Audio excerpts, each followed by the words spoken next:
Have you tried any diets in the past? Maybe keto, paleo, carnivore, maybe even intermittent fasting, and it just seemed like none of them really worked for you. Maybe they were way too restrictive, you had to cut out your favorite foods, and you wanted something more simple. You wanted something that was more tailored for you, but also your taste buds and your lifestyle. So that way you can, hey, have your favorite foods, right? Enjoy your cake and eat it too, as they say. So maybe you tried tracking your macros, but it started to become a pain in the butt. Started to become way too confusing or maybe complicated, and you just almost felt even more discouraged, You felt discouraged over here, frustrated doing the diets, and now you feel hopeless over here tracking your macros because maybe you're spending way too much time on your phone tracking things. It's giving you some headaches, some frustrations. If that sounds anything like you, this video is really going to help you out. So the other day, I was asked over on my Instagram page, hey, Joe, how can I apply tracking macros, but also do this in a way where it's very simple? Not confusing by any means. And I get it, right? By all means, like when I first started tracking my macros, I didn't like it at all. I was not that type, and I'm still not that type that will ever use, let's say, a food scale and weighing out my food. That's not my lifestyle, right? I don't tell my clients to do that. I don't preach about that by any means. I don't think that's sustainable by any means, right? But macros, when it comes to tracking that, depending on what app that you use, whether it's like the Lose It app, MyFitnessPal. I know with our members, obviously they have access to the Heartletics training app to track their macros. But depending on what app that you use, it could be very hard. It could be very complicated because, you're thinking about tracking these condiments, right? Tracking all these drinks that you're drinking that has calories in it. And it just gets to seem like it's not sustainable by any means.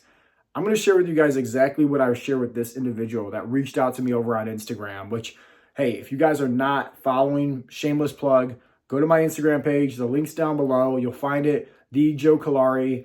Go follow me there. I share so many great tips, right, when it comes to losing fat, building muscle, but most importantly, creating sustainable fat loss habits, for your lifestyle.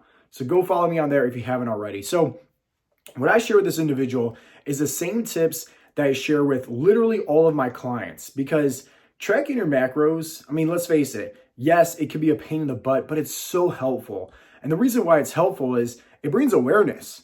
If you think about it, if let's just say you're guesstimating, like, okay, hey, I think this is 20 grams of protein, or I think this is 40 grams of protein, but it's really not. But you think it is. And if you're doing that for all your meals, and let's say all your snacks, by the end of the day, you can either be way over on your calories or nowhere near being in a calorie deficit, or not even close to hitting your protein goal when it comes to losing body fat. And obviously those two variables matter the most, right? You need to be in a calorie deficit if you want to lose weight. You need to make sure you're eating plenty of protein. That way you're not losing your muscle, but also you're optimizing, right, your ability to lose body fat way more effectively, right? Just because protein's higher up on the thermic effect of food, it's going to help you build more lean muscle tissue. That's going to help you speed up your metabolism. So it's like you got to make sure that you're focused on those. But if you're not, you're just kind of throwing spaghetti up on the wall, hoping to praying something sticks and guesstimating, you could be wondering why you're suffering from not seeing the best results. So here's the tip. And honestly, this should definitely help you out. In my opinion, this is your sweet spot when it comes to your intuitive eating. And if you don't know what intuitive eating is, that's where it's kind of like your knowledge, right? Okay, hey, I'm normally having this protein shake with 2 scoops of protein in it. So, hey, maybe there's 40 grams right there. I'm normally having this lunch or this breakfast, and it typically has, right, based on everything that I already calculated, it already has this in it. I know there's 30 grams. I know there's 40 grams of protein right in there, right? This is what you need to do, right? Because this is a mixture of tracking your macros and intuitive eating with, in my opinion, the best blend, right, for results. But most importantly, you're not going to be feeling like you're pulling your hair out, and that's the main purpose of all this, okay? So most people, they're creatures of habits. I think we all can agree on that, right? Let me ask you this. Do you normally eat the same breakfasts, Monday through Friday? And is it anywhere from 1, 2, 3, or maybe even 4 or 5 different options? Most likely the answer is yes. Do you typically have the same lunches? Once again, between 1 to 5 different options, Monday through Friday. Typically the answer is yes. Well, it's okay, cool. So here's what you need to do, right? You need to figure out of those foods that you're already consuming, right? Because you're a creature of habit, you're typically having those meals. What small adjustments can you make to make sure that they're in alignment with your calorie goal and filled with plenty of protein? So that way, it makes it a lot easier for you to hit your macros without really focusing too much on manually tracking everything, because let's face it, you're already eating those foods anyways. So it's like 80% of the work could be done right there just by making a few small tweaks to, let's say, breakfast, lunch, and making sure you're having like a high protein snack. That way, if you're now thinking about it, you just need to focus on maybe a little bit of tracking when it comes to dinner time and maybe an evening time snack to make sure that, once again, you're staying within a calorie deficit, eating plenty of protein. So, for example, let's just use breakfast, okay? If you're normally having, let's just say, 3 whole eggs and 2 slices of toast. We'll use that for example, okay? Switch the 3 whole eggs to using just liquid egg whites. You know, way more protein, right? And plus you can get more volume, you can get more food in there, honestly, at the same calorie range, because it's all protein. Protein is lower, right, when it comes to calories compared to fats. So for the same calories, you can have way more protein and way more food.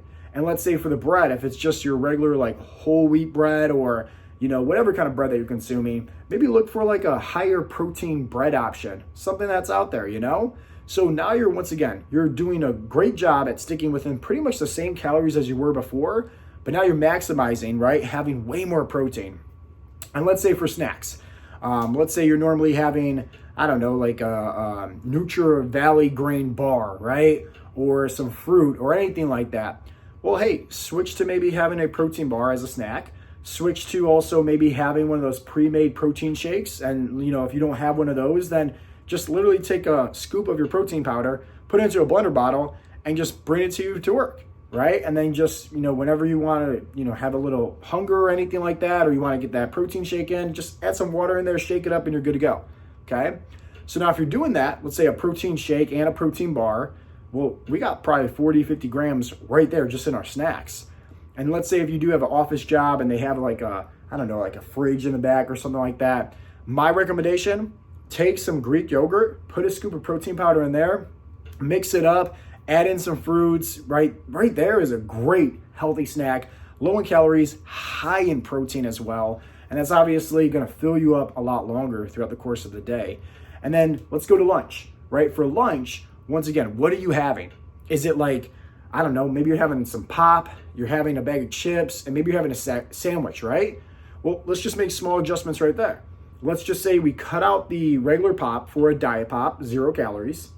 And let's just say that for the chips, maybe switching the Doritos and the Lay's for maybe like Quest chips, right? Because it's high in protein, you got like 20 grams right there. It's like 120 calories. And then maybe for your sandwich, maybe avoiding, I don't know, something that has like higher in the calories. Maybe it's like mayo or something like that, right? For the condiments, something that's just high in the calories, avoid. Or maybe the cheese, avoid. And just double up on the meat, right? Maybe you're getting like turkey breast, great option for you, right? Double up on that. Or maybe it's like the chicken breast slices. Once again, great option, low in calories, high in protein, double up on that. So you guys can see here, a few small tweaks that we made to breakfast, right? Our snacks, and now our lunch. Well, guess what? We're realistically having probably, I don't know, 50 grams of protein for breakfast. Let's say another 50 grams of protein for a snack, 50 grams of protein for a lunch. Hey, we're at 150 grams right there. So now if let's say your goal is 200 grams of protein, and obviously, once again, you want to make sure that you're staying within your calorie deficit. Well, you just need to make sure that you're having at least 50 grams for, you know, dinner, maybe like an evening time snack, something like that, like whatever the case may be, and tracking for that, right? But here's the best part is, once again, as I said earlier, most people, they're creatures of habits. So if you're typically always having the same breakfasts, right, 1 to 5 different options, do the same thing that I just recommended to you. Make those small little tweaks, track for it, make sure that it's in your calorie range, right? Make sure that it's high in protein, and you're good to go. Now, the beauty of using like our app, okay, you can save your recipes right there. You can create favorites, all that stuff. So for me, for example, like my lunch, I'm always typically having rice, vegetables, and like a lean meat option, whether it's venison, whether it's steak, whether it's ground beef, whether it's, you know, chicken, anything like that. So all I did was just pretty much save these individual items as favorites onto the app. So that way when I log in and tracking my macros, I don't have to manually do anything. It's just a click of a button, boom, over and done with. So for you, when it comes to tracking your macros, once again, spend some time, right, figuring out for those creature of habit meals, I like to say, for your breakfast and your lunch and your snacks, right? What is the most bang for your buck? Low in calories, high in protein. That way, once again, you have more calories for your disposal in the evening time, and then it just makes it easier for you to hit your protein goal. And when it comes to all this, tracking your macros, once again, I don't want this to be obsessive or hard for anybody. Think about it as just more of awareness.